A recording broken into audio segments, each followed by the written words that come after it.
What's going on, ladies and gentlemen? Welcome. I am the Crypto Crow, and I've got some interesting stuff to talk about today. First of all, make sure you check out murderofcrows.io. You can mint up to 10 of my fun, exciting, whatever NFTs. People are minting them just about every day from what I see. So I think at some point we'll probably end up being sold out before the halving at the very least. So we'll see how that turns out. Another quick note.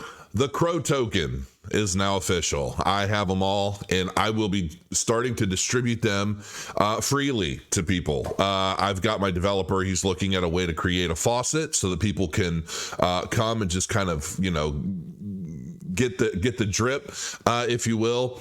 And it's just going to be a fun thing. It's a meme token. That's all it is. It's a shit coin, folks. It's nothing. It's not going to amount to much of anything unless the world decides it should. And that's pretty much it. I'm not even going to say what use cases or any of that stuff. It's just a fun token.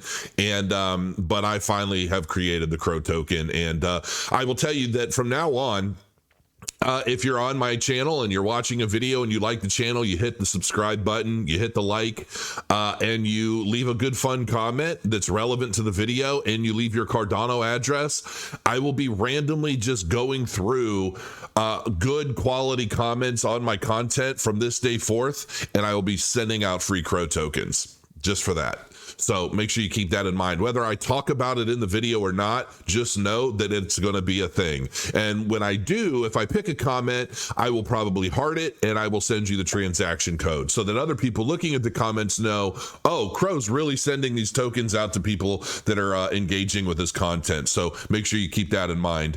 And another thing, before we get into this Solana versus Cardano thing, I've got two things that I want to share with you guys today. Two different product services that I'm going to address. They are technically, I guess you can say, so I'm going to be at the Bitcoin 2023 convention in Miami. I'm going to a big party. I'm probably going to go to several parties out there.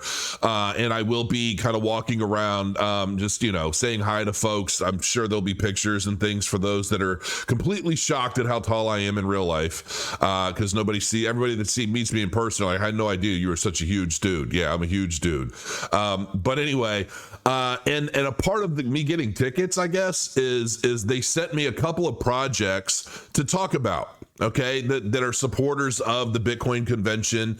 And so they're kind of paid in the sense that I'm getting a couple free tickets, one for my wife and I, but nobody's paying me, right? Like nobody's paying me cash or anything. However, I will say this. There are two projects that I'm going to cover a little bit briefly, just mentions for the most part. And then maybe someday in the future, I'll dive deeper into them. But this is the first one I wanted to do. And I wanted to do it at the beginning of this video, because if this is legit, everyone out there in crypto should probably consider it. This is Ifani, America's most secure mobile service. Secure mobile phone service against SIM swaps, location tracking, and eavesdropping. 11-layer of proprietary authentication backed by a $5 million insurance coverage. Secure now. It's about $100 a month. Add-ons: Apple Watch and iPad, unlimited global calling, international talk, text, and data roaming, cruise and airline roaming. So I don't know how many of you out there are into crypto, and maybe you use your phone for crypto, maybe you don't. I don't use my phones for anything crypto related anymore. I never really did. And on top of that, I decentralized my phones. I have several, okay? And a big part of that is because I don't trust, everybody knows back in the day, I was SIM swapped on AT&T, and I recorded the whole conversation with everybody, turned it into a video. It's still up, where like the first three people I talked to tried to tell me I was crazy. And then finally somebody was like, oh yeah, you called at 7:30 this morning wanting a SIM transfer. And I'm like, no, that wasn't me. That wasn't me, right? Remember all that? For those of you that have been with me a long time. So that video is still up. It's like an hour of me just pulling my hair out trying to deal with their support system or lack thereof. So anyway, that likely wouldn't have happened had I had this service back then. So it's $100 a month, and I definitely want to look deeper into this, because this is something that I have a genuine interest in using, even though, here's the thing, even though I don't use my phones for anything crypto related, my phone does in some case. Well, honestly, not anymore it doesn't, because I use other devices and things for like two-factor. The stuff that I use for a lot of my crypto stuff isn't even connected to the internet. Like I don't even connect my stuff. And if I do, it's temporarily, but I don't use a Wi-Fi service for anything. I do a lot of different stuff, right? So, but there are many of you out there that do. And if you do, this is something I would highly encourage you to check out, read into, maybe do some digging online, find out if this is the kind of thing that would interest you. And let me know in the comments if this is something that looks good to you. Because I'm probably going to end up meeting these folks in Miami this month. And they might say, hey, we liked your video, whatever, let's do something together. And if they decide they want to do something long term, I might be willing to. Let me know. Have you guys used this? Are you familiar with it? It's Ifani. There's a link in the description below, and hopefully it treats you well. Let me know what you guys think. Like, seriously, I want to know what you guys think about it. Cardano versus Solana. Which network has long-term potential? These metrics suggest, drum roll. Now, we're going to dive into this a little bit. I'm going to give you my own opinion. You already know my opinion. But I find it interesting how everything in the media always tries to attach Solana to Cardano as if they're somehow in the same boat. They're not, okay? I don't care what this says. They are not in the same boat on any stretch. Solana is the more central, basically majority owned by venture capitalist groups that love to try and put out.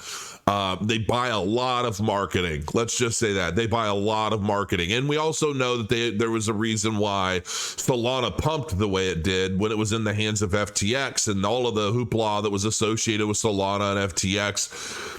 The likelihood of Solana reaching its original all-time high is virtually nil, in my humble opinion, because it's not going to have all of the mechanics and the vehicles in place to push it the way it did back then.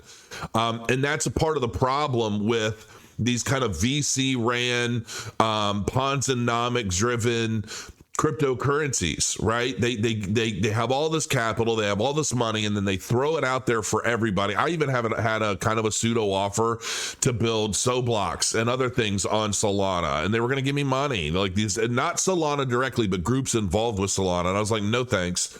I don't want your money. I would rather pay for something out of pocket and build it the way I want to on a blockchain I believe in than just take your money and yay, look at me and look what I'm building and I got all this money for it. No. Sorry, that's not why I'm here. A Cardano versus Solana battle has been brewing despite the fact that the two networks initially wanted to be Ethereum killers. Well, one of them likely still is. I got news for you. The competition is intensified because these are among the top 10 smart contracts. So which of the two has more growth potential? Before we get into the Cardano versus Solana competition, let's look at the numerous ways in which the two are similar. Yeah, let's look at the way they're... And then how about we do a deep dive into all of the ways they're not? Sorry I'm getting over my cold. It's finally leaving me, but it's...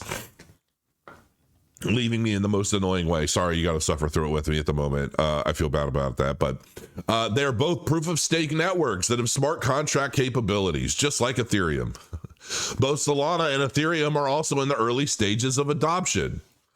Okay, so whoever wrote this obviously was not paying much attention. I'm wondering almost, was this written by ChatGPT? Ethereum's not in the early stage of adoption. Cardano is. Let's keep the writer in check here. Who wrote this? Let me see. Let me check real quick. It's obvious they use AI because that's an obvious AI thumbnail. All right. Journalist Michael Diritu. Okay. Michael, you got to work on your content, brother. I get the sentiment and I get the point. I'm here for you, but you got to work on this. It's lazy. The other side of the coin highlights some key differences that may offer insights into which one is currently winning the Cardano versus Solana battle. One of the best ways is to explore key metrics such as TVL and market cap. Cardano's TVL at press time stood at 151 million, a noteworthy surge considering its TVL fell slightly below 50 million at its most recent bottom in December of last year. While it has achieved significant TVL recovery so far, it still has a lot of ground to cover. So basically it was a little bit above $235 million at one point. So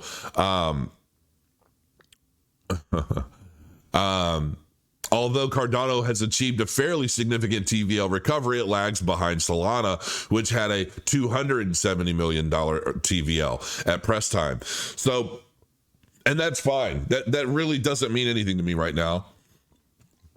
Hydra just launched 2 days ago. That's going to change all of this. And here's the thing, too, that I want people to consider.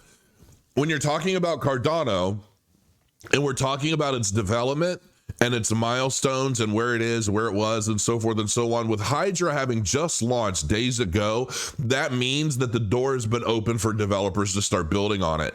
And it's all happening about a year before the halving and about a year and a half to 2 years before the next peak. So the development that we see between now and 2025 is going to be astronomical. I'm willing to bet. And we're going to see some of the most powerful applications launch on Cardano that's going to utilize everything, all of the tools that Cardano has been building for developers to be able to adopt it, develop on it, expand on it, and basically appreciate all of the absolute fantastic attributes associated with this layer one. And it's just going to send Solana and any other challengers, honestly, to the wayside, in my opinion. Now, nothing is ever guaranteed. Anything can happen, but I think it's proven itself time and time again since 2017. However, this lead may be undetermined or undermined by one key observation. Solana's TVL has not reached much of a bounce back since the start of the year compared to Cardano. That's because a lot of it is bunk anyway, in my opinion. While Solana won in TVL, albeit on a technicality, it is clear that Cardano's TVL is growing at a faster pace. The same growth is also evident in the market caps of the two projects. Cardano maintained a higher market cap than Solana since the start of 2023, and that's going to remain. I mean, here's the thing. I know that people want to believe that Solana is going to make some sort of comeback because of how high it was in the past. There are so many people not talking about why it got that high to begin with. It was never supposed to. It was artificial. And it, you know, it's like the proof is in the pudding. I mean, I don't know why people are still holding on to this. I don't know if it's just bag holders who got in towards the peak and are like, Solana's going to come back. It's going to go to the moon. And I guess it's just easier to try and ride the Cardano wave, even if Solana were to ride Cardano's wave to the top, but it was behind, but it was still a significant rise as Cardano rose, and we can keep this narrative alive that they're somehow similar. I guess it's, you know, the project at once used to try and dump all over Cardano and basically say it was a ghost chain, it was vaporware, it was this, it was that. Now they're saying, Cardano's actually pretty good. Sorry, we're going to ride its wave all the way to the moon. It's all tactics, and it's garbage. Any way you look at it, the narrative is garbage, in my opinion. I can't stand it. Solana's current TVL underscores a more severe loss from its historic all-time high, slightly above the $10 billion mark. This was at the height of the November 2021 bull market. Cardano takes pole position on market cap. One could look at Solana's bigger TVL loss from the perspective that Cardano might be currently the better option. However, that would be a bit of a biased decision. But what is that bias created from? Is it created from actual infra data? Like, of course, the bias is rightfully so. This is because Cardano launched smart contract capabilities in September of 2021. In other words, Cardano did not have enough time to capitalize on organic growth compared to Solana, which had a solid head start and solid budgets. There was a lot of capitalization, distributed to projects that were willing to build on Solana.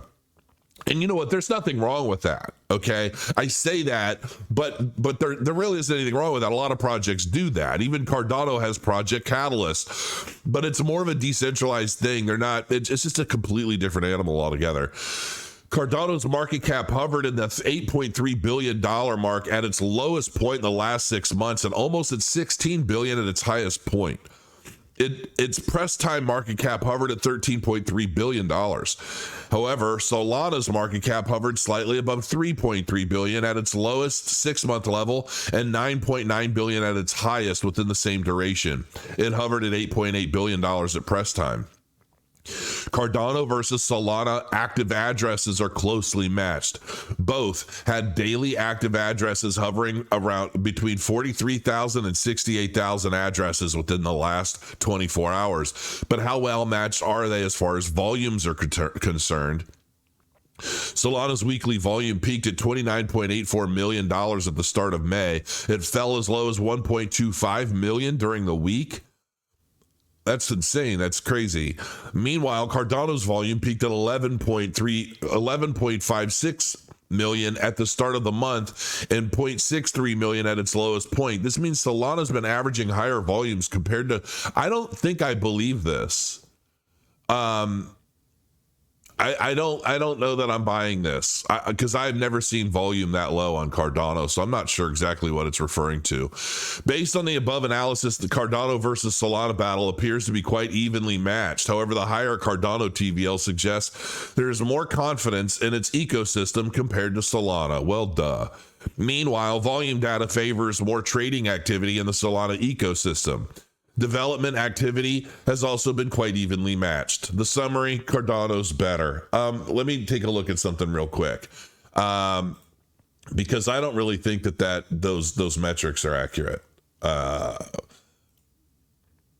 So if I'm looking at, okay. All right, market cap, almost $13 billion market cap. Volume, $262 million in trading volume a day. It's up 68%. Okay, you can see this behind me here a bit. This is the trading volume right here. Okay, that's 262. I don't know where they're getting their numbers from. Trying to make so let's just be fair about it. Let's take a look at Solana. Where's Solana? Here it is. Ooh, down. All right. All right, so Solana's even at 494. So I don't know what they're using. Solana's volume's up 117 million. There are really a lot of people holding on to this pipe dream. And some could say that about Cardano, but Cardano's proving itself pretty much every day. So I'm not worried about that. But anyway, in my opinion, there just is no real comparison to Solana or Cardano and Solana.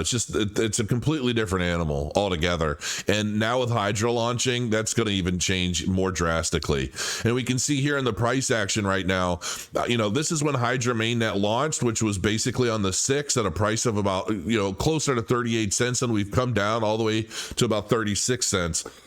But I think a lot of people were predicting this anyway. And this is a very common thing because a lot of this price action was likely based off of Hydra coming to launch, and then they're selling their profit.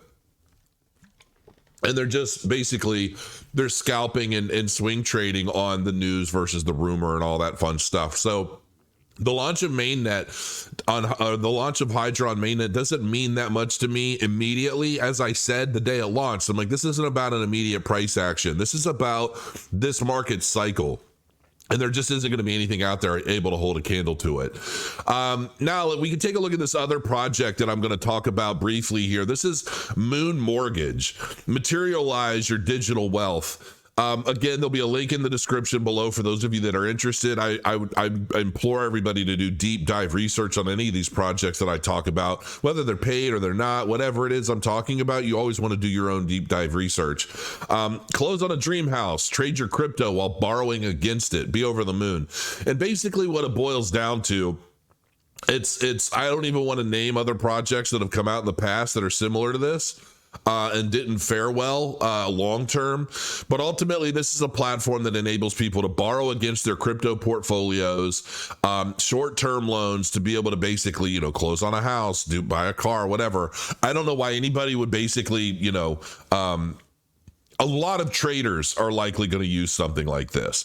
They're going to borrow against their current crypto assets to trade against it, hoping that the prices go up. They pay back the loan within a certain time period, within 6 months, pay back the interest, which is not that high, especially if you're able to take, if you've got 5 Bitcoin and you're able to borrow 2 against that, now you've got 7 Bitcoin riding the wave up and you're paying, 10, 12, I don't even know what the interest rate is. And that's ultimately what I think a lot of people are going to be doing with this, because I know that a lot of people use other platforms, other crypto loaning platforms to do exactly that. And it's I would suggest it's a little safer than doing like high leverage, right? So basically, you could take one Bitcoin and depending on your leverage, turn it into 5 or 6 that you're trading on. The problem is the price goes in the opposite direction of what you're placing your bet on. You could lose it all. At least with this, you're basically just paying interest on it. So this is Moon Mortgage, and there'll be a link down below, or just moonmortgage.io. Check it out if you're interested.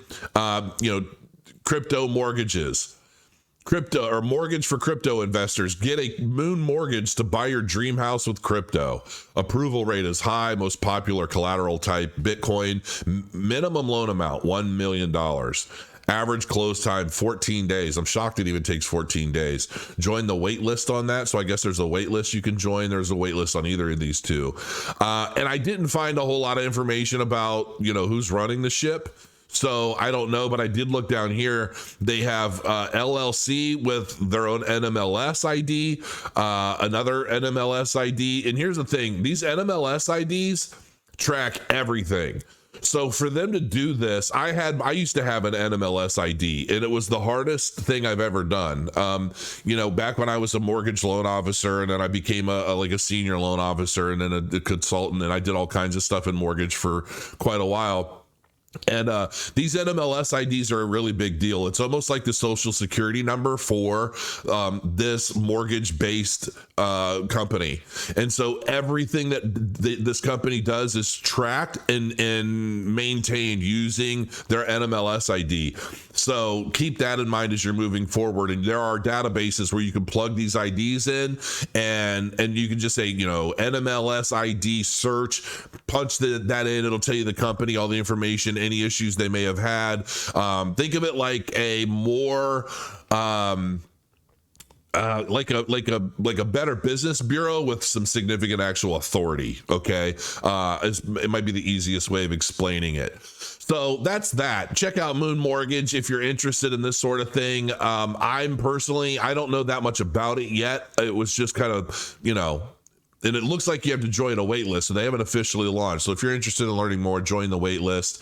I am definitely interested in Ifani. I definitely want to check this out and learn more. And for those of you that are out there that may have used this already, or you have an account, let me know in the comments below. Sincerely, if you've used it in the past, make sure you check out murderofcrows.io. No, the Crow token is coming. My own personal shitcoin. I can't wait to start distributing that out to people and just having some fun with it. So until next time, guys, crow your coins. Thank you very much for joining me. Hit the like, hit the subscribe, and I'll see you again very soon.